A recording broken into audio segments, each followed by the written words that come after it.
जय भीम, जय बिरसा, जय संविधान, जय भारत।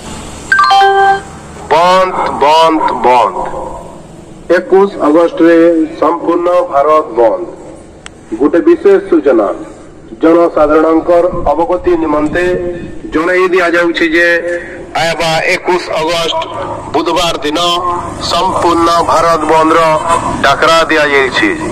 सुप्रीम कोर्ट कर माध्यम रे अनुसूचित जाति और जनजाति एससी एसटी वर्गर भागीदारी आरक्षण के समाप्त करवार षड्यंत्र विरोध रे भारत बंद डाकरा दिया जाइछि।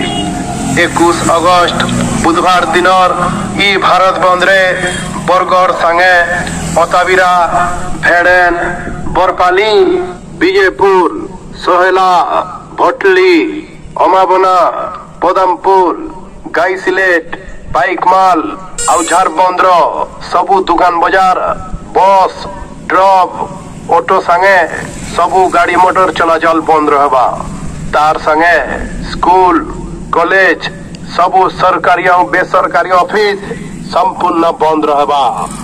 21 अगस्ट बुधवार दिन ई भारत बंद रे सबु अनुसूचित जाति और जनजाति एससी एसटी भाई बहन संगे समस्त बुद्धिजीवी को शामिल हेबार के अनुरोध तथा समस्त जनसाधारण को सहयोग करवार के निवेदन।